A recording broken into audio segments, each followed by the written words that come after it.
Hello friends, आज मैं आपको टाइम रेनेगेड ये मूवी एक्सप्लेन करने वाला हूँ। ये time travel murder mystery movie है। इसमें दो कैरेक्टर हमारे, एक कॉप और एक टीचर। ये दोनों अपनी प्रेमिका को बचाने की कोशिश करते हैं। ये दोनों अलग अलग टाइम पीरियड में होते हैं, पर फिर भी ये अपने ड्रीम्स के थ्रू कम्युनिकेट कर सकते हैं। तो चलिए इस अमेजिंग मूवी को एक्सप्लेन करने स्टार्ट करते हैं। मूवी स्टार्ट होती है और हमें 31 दिसंबर दिखाया जाता है। ये 31 दिसंबर 2014 में भी है और 1982 में भी है। अब हम देखते हैं कि 2014 का जो 31 है, वह हमारा मेन कैरेक्टर है। ये एक डिटेक्टिव होता है। इसका नाम है किम। वह एक कल्प्रिट को पकड़ने के लिए आया हुआ होता है। ये एक स्ट्रीट पर होते हैं जहाँ वो आने वाला होता है। जब किम उसको स्पॉट करता है तो वो दूसरी तरफ से भागने लग जाता है। किम उसके पास पहुंच नहीं सकता। किम का जो कोवर्कर होता है वो एक जगह पर उसे पकड़ लेता है। किम जब वहां पहुंचता है तो इन दोनों में हाथापाई हो रही होती है। जो कल्प्रिट था इसके पास गन भी होती है। किम इसमें जख्मी हो जाता है। इसे अब हॉस्पिटल में ले जाया जाता है। अब मैं आपको 1982 में क्या हुआ था ये बताता हूँ। यहाँ हमें बिग और सुहान दिखते हैं। बिग और सुहान ये दोनों टीचर हैं। आज 31 है और सब सेलिब्रेशन हो रहा है। तो बिग सुहान को एक रिंग देता है। क्या वो उससे शादी करेगी, ये उससे पूछता है। ये इसके लिए हाँ कर देती है। ये जब सब हो रहा होता है तब सुहान की बैग लेकर एक आदमी भाग जाता है। बिग भी उसके पीछे पीछे भागता है। वो बैग लेना चाहता है। जब वो इसे पकड़ लेता है तो इसके पास चाकू होता है जिससे बिग को इंजोर कर देता है। 2015 में किम अब हॉस्पिटल में है। वो अब ठीक हो चुका है। वो हमें उठता हुआ दिखता है और हमसे कहता है, उसी रात मेरा सब कुछ बदल गया। मुझे ड्रीम्स आना शुरू हो गए। मेरे सपनों में एक आदमी मुझे दिखने लग गया। ये बिग ही उसे दिख रहा होता है। अब हमें 83 में बिग और सुहान दिखते हैं। बिग इसका आवाज़ रिकॉर्ड कर रहा होता है। ये जो बातें करती है ये सब वो रिकॉर्ड कर लेता है। जब सुहान उससे पूछती है कि ये तुम क्यों करते हो, तो वो कहता है कि हमेशा के लिए इस टाइम को मैं फ्रीज करना चाहता हूँ। जब तुम किसी टाइम को रिकॉर्ड कर लेते हो तो हमेशा तुम्हारे साथ ही रहता है। इन दोनों की रिलेशनशिप बहुत ही ब्यूटीफुल होती है। अभी शादी करने वाले होते हैं तो एक घर बाय कर रहे हैं। जो घर वो लेने वाले होते हैं उसके वरांडे पर वो बैठते हैं। वहाँ का सनडाउन जो होता है ये देखते हैं। बिग फिर कहती है, जब तुम मरते हो तुम्हारी जो नेक्स्ट लाइफ है ये सब तुम्हें दिखने लग जाती है। जब तुम मर जाते हो तो ये सब भूल जाते हो। फिर से तुम्हारा जब जन्म होता है तो तुम्हारी जो बेटर हाफ थी, यानी कि तुम्हारी प्रेमिका, इसे फिर से तुम ढूंढने लग जाते हो। तुम्हें कुछ भी याद नहीं रहता। वो कहती है कि अगले जन्म में मैं फिर से इसी फेस के साथ तुमसे मिलने के लिए आऊंगी। बिग ने उसे कहा होता है कि अगले जन्म में मुझे डिटेक्टिव बनना है। सुआ उसे कहती है कि अगर तुम डिटेक्टिव बने तो हम दोनों नहीं मिल पाएंगे। अब हमें 2015 में किम दिखाया गया है। उसका एक सुपीरियर आता है। इस सुपीरियर का नाम कैंग होता है। ये सुपीरियर बहुत ही स्ट्रिक्ट होता है। जब एक आदमी ने एक औरत को हॉस्टेस लिया होता है, उससे लेकर वो भाग रहा होता है, तो वहाँ कैंग और किम पहुंच जाते हैं। वो उस औरत पर गन रखता है पर कैंग उस आदमी को शूट कर देता है। शूट करने के बाद उसका कंधा वो चेक करता है। किम को ये बहुत ही अजीब लगता है। किम फिर अपना जो फ्रेंड है इससे बातें करता है। ये पूछता है कि ऐसा उसने क्यों किया है। किम का फ्रेंड उससे कहता है कि जो कैंग है इसकी वाइफ मर गई थी। एक सीरियल किलर ने ही इसकी वाइफ को मारा था, पर यह भी इसके पीछे पड़ गया था। एक दिन इसने उसे पकड़ ही लिया था पर इसे पकड़ नहीं पाया। उसके कंधे पर इसने गोली शूट की थी। क्या वो अभी भी जिंदा है, इसके लिए वो हर आदमी का कंधा चेक करता है। हमें फिर से बीक दिखाया गया है। वो सुआन के साथ रेस्टोरेंट में आया हुआ होता है। वहाँ बीक के स्कूल के बच्चे जुआ खेल रहे होते हैं। ये इसे देखते हैं पर उन्हें लगता है कि ये चेक करने के लिए नहीं आएगा, पर बीक वहाँ पहुँच जाता है। वहाँ एक शरारती लड़का होता है। इसे वो पकड़ लेता है। नेक्स्ट दिन इसे पनिश करता हुआ हमें बीक दिखता है। ये लड़का उससे पूछता है कि बाकी टीचर्स तो इतने सिंसियर नहीं है, वो इतना अटेंशन तो नहीं देते। वो कहता है कि मैं वैसा नहीं हूँ। तुम्हें एक डायरेक्शन की लाइफ में ज़रूरत है, वो मैं तुम्हें देना चाहता हूँ। बीक इसके बाद जब खिड़की से देखता है तो वहाँ स्नो पड़ने लग जाता है। जो भी सब बीक देख रहा होता है ये सब कुछ किम को अपने सपने में दिखता है। किम को बिलीव नहीं होता कि ये सचमुच में हो रहा है, पर उस दिन वो रेडियो सुनता है। जो रेडियो जॉकी होता है वो कह रहा होता है, वो कहता है कि हमारे टीचर ने प्रेडिक्ट किया था कि 2015 में एग्जैक्टली इसी डेट पर स्नो आने वाला है। इसका नाम जब वो बताता है तो ये बिग ही होता है। बिग भी अब सपने में किम को देखने लग जाता है। फ्यूचर में जो सब हो रहा है ये बिग को मालूम होता रहता है। अपने सपने के बारे में बिग फिर सुहान को बताते हुए हमें दिखता है। वहाँ पर कुछ स्टूडेंट्स वगैरह भी होती हैं। इन्हें वो कहता है कि फ्यूचर में स्नो कब आने वाला है। यहाँ पे जो बच्चा बैठा होता है वो 2015 में रेडियो जॉकी बन जाता है। इसी वजह से रेडियो पर किम को यह सब सुनाई दिया गया था। बिग और भी फ्यूचर के बारे में बातें करता है। जो स्मार्टफोन होते हैं इसका डिस्क्रिप्शन उन्हें देता है। कोई भी इस पर बिलीव नहीं करता।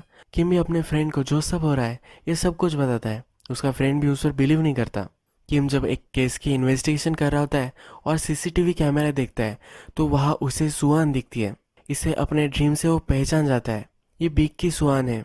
ये फिर सुआन का पता निकालता है, उसका पीछा करने लग जाता है। सुआन इसे पकड़ लेती है और लोगों को बुला लेती है।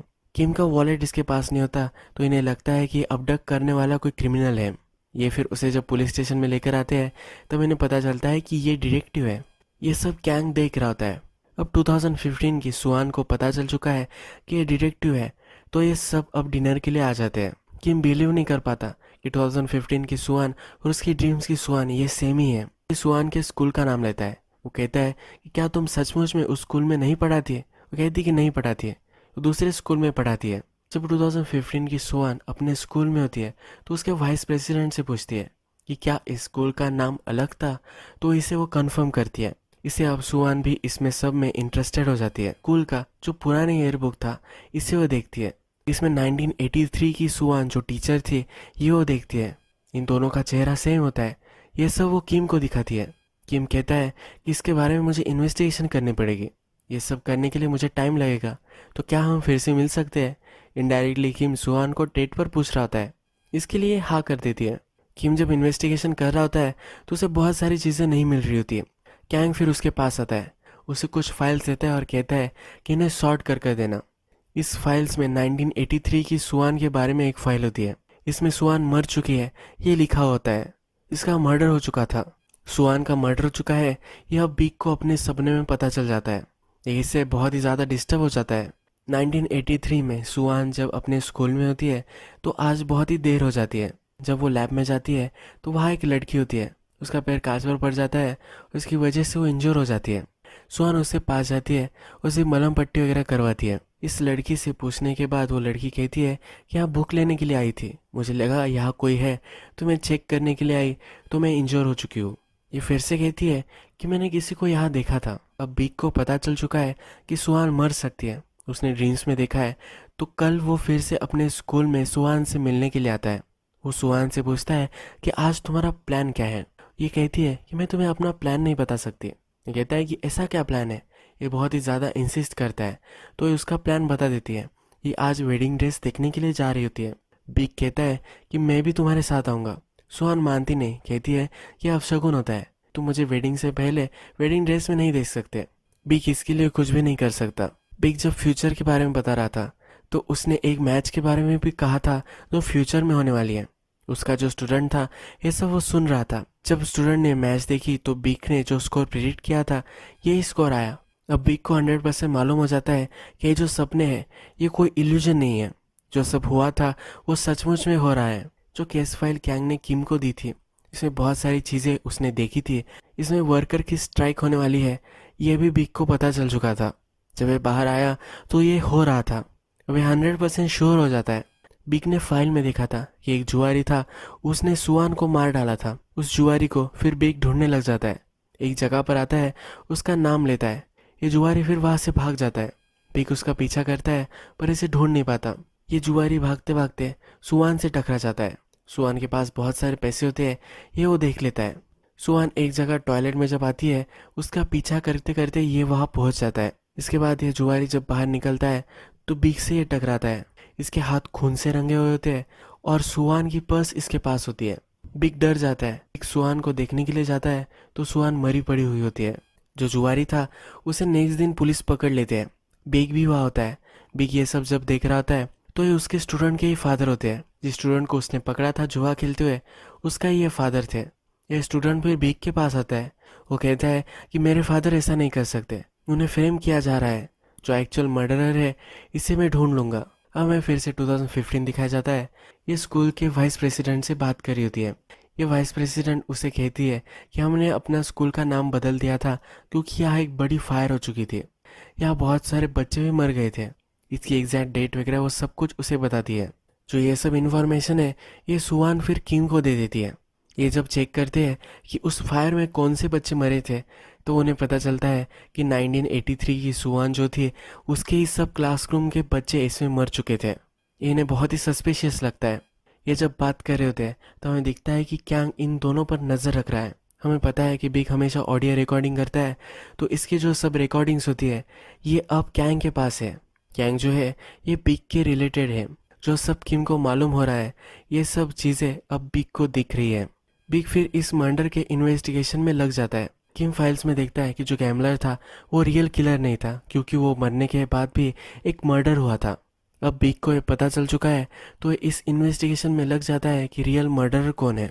जब बिग इस गैम्बलर से मिलने जाता है तो गैम्बलर कहता है कि वह और एक आदमी था, उसने मास्क पहना था, ये उसे कहता है। जब बिग इस क्राइम सीन पर जाता है तो वहाँ उसे मास्क मिल जाता है।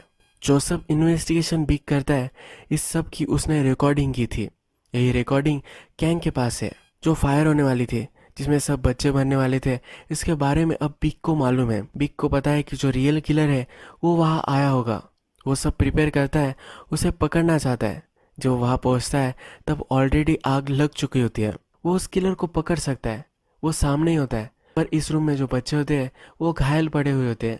इनको बचाना उसे ज़्यादा इम्पोर्टेंट लगता है तो उस किलर को जाने देता है। ये आग तो लग चुकी थी पर इस आग के बारे में उसे जल्दी पता चल गया था, तो ये जो रूम है ये जलने से बच जाता है। जो फ्यूचर है ये अब चेंज हो गया है, ये किम को दिखता है। जिस बिल्डिंग में आग लग गई थी अब आग नहीं लगी है। बिग जहाँ आग लगी थी वहाँ फिर से गया था। जुआन को उसने जो रिंग दी थी ये उसके पास थी। ये रिंग उसने वहाँ के एक क्लॉक में रख दी थी। किम फिर 2015 में उस जगह पर जाता है। जब वो क्लॉक में देखता है तो वहाँ एक्चुअल में वो रिंग पड़ी हुई होती है। किम सुआन को कॉल करता है और जो फायर थी वो कभी लगी ही नहीं थी, ये गुड न्यूज़ वो सुआन को देता है। ये दोनों आज मिलने वाले होते हैं तो किम उसके लिए डिनर कुक करता है। उसका वेट ही करते रह जाता है और सुबह हो जाती है। सुबह उसे न्यूज़ पर पता चलता है कि सुआन का एक्सीडेंट हो चुका है। उसको जो गाड़ी थी वो खाई में मिल गई थी। जब वे पुलिस स्टेशन में आता है तो सुआन की गाड़ी का जो कैमरा होता है इससे उसे कुछ वीडियो टेप मिलती है। इस वीडियो टेप्स में होता है कि जो मास्क वाला आदमी है इसने इसकी गाड़ी रोक दी थी। इसने सुआन को पकड़ लिया था और उसने उसे मार डाला है, ये हमें इस वीडियो टेप में दिखता है। ये देखकर किम रोने लग जाता है। हमें फिर से 1983 दिखाया गया है और बिग स्कूल में होता है। उसके पास एक लड़की आती है। ये वही लड़की है जिसका पैर कांच पर पड़ा था और ये इंजर हो गई थी। सुआन ने उसकी मलहम पट्टी की थी तो सुआन का हैंकरचिप इसके पास होता है। ये वो बिग को दे देती है। बिग को मालूम होता है कि इसका भी मर्डर होने वाला है। ये फिर डिसाइड करता है कि इस पर वो नज़र रखेगा। जिस एग्जैक्ट टाइम पर ये होने वाला होता है तो वहाँ वो पहले ही पहुँच जाता है। लैब में वो छुपा होता है। ये लड़की वहाँ आती है। किलर फिर मास्क पहनकर वहाँ पहुँच जाता है। वहाँ फिर वो एक गैस क्रिएट करता है जिससे ये लड़की अनकॉन्शियस हो जाती है। बिग भी अनकॉन्शियस हो सकता है, इसलिए वो वहाँ से बाहर निकलता है और खिड़की तोड़ता है। जो किलर था ये सब देखता है और वहाँ से भाग जाता है। बिग का स्टूडेंट जो गैम्बलर का बच्चा है, इसे सब बच्चे तकलीफ देते हैं। इसके फादर मर्डरर है इसलिए इसे बुली कर रहे थे। बी इसे बचा लेता है। वो कहता है कि इसके फादर मर्डरर नहीं थे। ये बच्चा सरप्राइज होता है कि बिग ऐसा क्यों बोल रहा है, इसे क्या मालूम पड़ा है। इसके बाद नेक्स्ट सीन में बिग को अरेस्ट करने के लिए पुलिस आते हैं। बिग से पुलिस कहते हैं कि जो मास्क था जो हर क्राइम सीन पर हमें मिला था वो तुम्हारे डेस्क पर हमें मिला है। इसे सस्पेक्ट कर रहे होते हैं कि यही किलर है। बिग फिर वहाँ से खिड़की तोड़ता है और भाग जाता है। ये जब भाग रहा होता है तो जो उसका स्टूडेंट है इसे हेल्प करने के लिए मोटरसाइकिल लेकर आता है। ये दोनों फिर वहाँ से भाग जाते हैं। अब हमें फिर से बिग दिखता है। वो अपने स्टूडेंट से बात कर रहा होता है। वो कहता है तुम्हारे फादर किलर नहीं है। जो सब बातें हैं उसे एक्सप्लेन नहीं कर सकता, पर उसने ऑडियो रिकॉर्ड कर कर ये सब बातें कही है। ये सब रिकॉर्डिंग वो इस स्टूडेंट को दे देता है। इसका मतलब किम का 2015 में जो बॉस है जिसका नाम कैंग है यही ये स्टूडेंट है। बिग अपने स्टूडेंट को कहता है कि और एक लड़की है जिसे तुम बचा सकते हो। उसकी लोकेशन सब कुछ वो उसे दे देता है। अब नेक्स्ट सीन में हमें किम दिखाया जाता है और उसका फ्रेंड उसे कुछ दिखा रहा होता है। वो उसे कहता है कि किलर की गाड़ी हमें दिखी थी।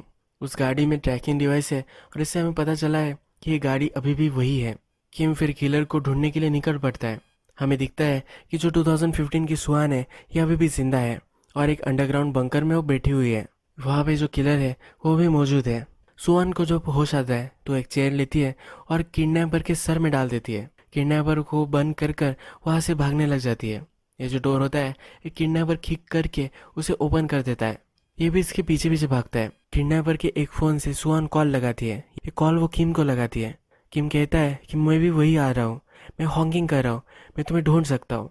सुहान जब रास्ते पर आती है तो किम फिर उसे स्पॉट करता है। उसके पास वो आने वाला होता है पर ये रास्ते पर होती है तो एक गाड़ी इसे कुचल देती है। इस एक्सीडेंट से अभी वो मर जाती है। इसके बाद फिर सुहान ने जिस मोबाइल से किम को कॉल किया था इस मोबाइल से इन्वेस्टिगेशन करना किम स्टार्ट कर देता है। ये जो नंबर होता है ये एविडेंस से होता है। किम को फिर कैंग पर शक जाता है। जो एविडेंस होते हैं इसको कैंग ही एक्सेस कर सकता है। कैंग ही किलर है ऐसा उसे लगता है। वो फिर कैंग के घर पहुंच जाता है। किम उसके घर पर जाकर जब देखता है तब किलर को ढूंढने के लिए बहुत सारा स्टडी उसने किया होता है। कैंग की जब वो फैमिली फोटो देखता है तो उसकी वाइफ जो थी ये बीक के स्कूल में थी। किम फिर घर से बाहर निकलता है तो कैंग वहां जाता है। किम कैंग से कहता है कि ये जो मर्डर हुआ था ये बहुत ही अलग तरीके से हुआ था। ये जो मर्डर है ये रियल मर्डरर ने नहीं किया है।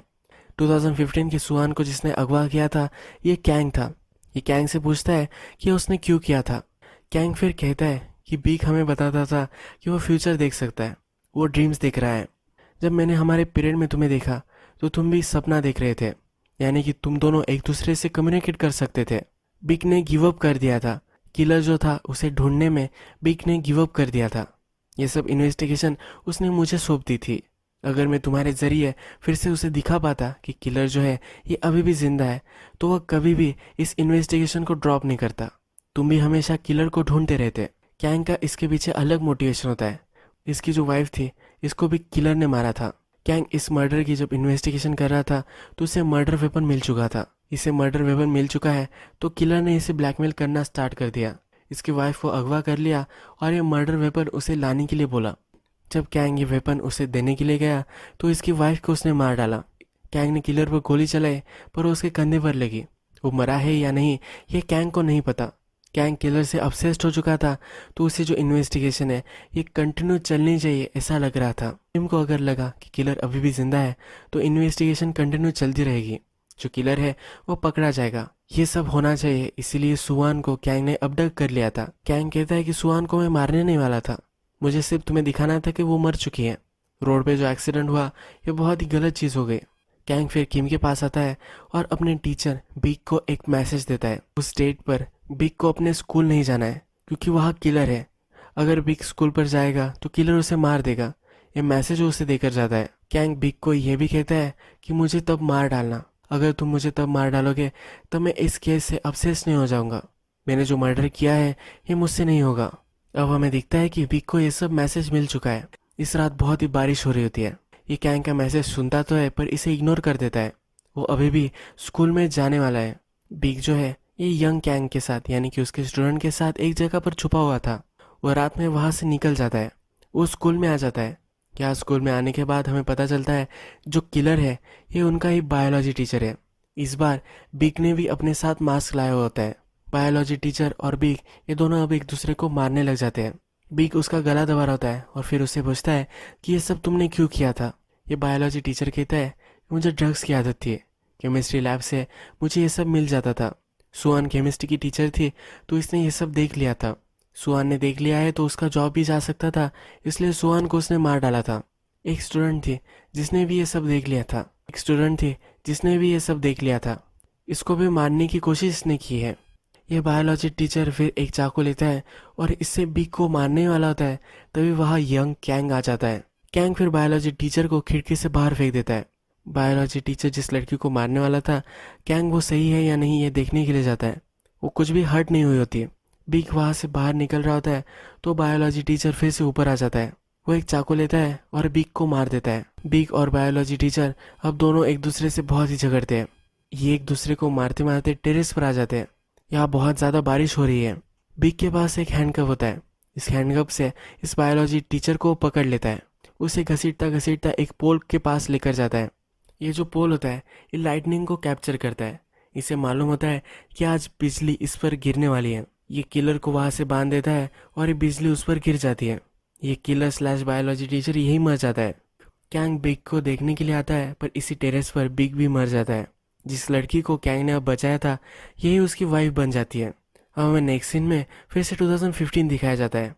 किम जब नेक्स्ट दिन अपने जॉब पर जाता है तो उसे कोई भी पहचानता नहीं। उसका जो फ्रेंड था वो सीनियर बन चुका है।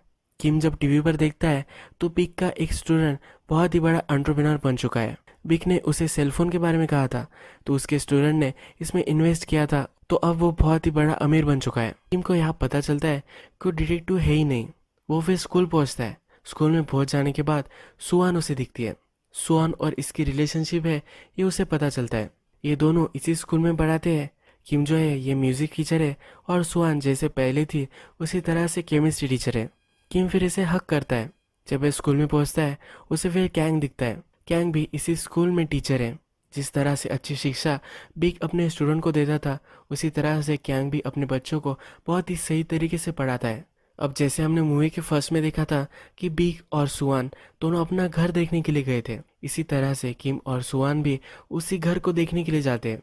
ये दोनों फिर से वरांडे पर बैठते हैं तो सुहान फिर से वही बात करती है। वो कहती है कि जब हम मर जाते हैं तो नेक्स्ट जन्म में हम क्या है ये हमें दिखता है। यही जो सब है ये इन दोनों के साथ हो रहा था, यानी कि बिग ही है, मरने के बाद वो किम बन चुका है। सुहान भी फिर से बॉर्न हुई थी और उसी चेहरे के साथ वो वापस आ चुकी है। 1983 में बिग और सुहान एक दूसरे से मिल नहीं पाए थे, पर इस बार किम और सुहान एक नए जन्म में मिल चुके हैं। ये दोनों सेम ही है, इसी वजह से एक दूसरे की ड्रीम्स उन्हें दिखाई दे रहे होते हैं। बहुत ही अलग अलग टर्न्स के साथ मूवी थी, पर ये बहुत ही अमेजिंग मूवी थी। यही हम हमारा आज का वीडियो कंप्लीट करते हैं। अगर आपको ये वीडियो अच्छा लगा होगा तो प्लीज़ इस वीडियो को लाइक कर दीजिएगा। मैं बहुत सारी ऐसी मूवीज़ लेकर आता रहता हूँ, तो प्लीज़ इस चैनल को सब्सक्राइब कर दीजिए और बेल नोटिफिकेशन आइकन दबाना भी मत भूलिए, यानी कि आपको सब मूवीज़ मिलती रहे। हम फिर से मिलेंगे एक नई मूवी के साथ। तब तक के लिए थैंक यू और आप अपने आप का ख्याल रखिए।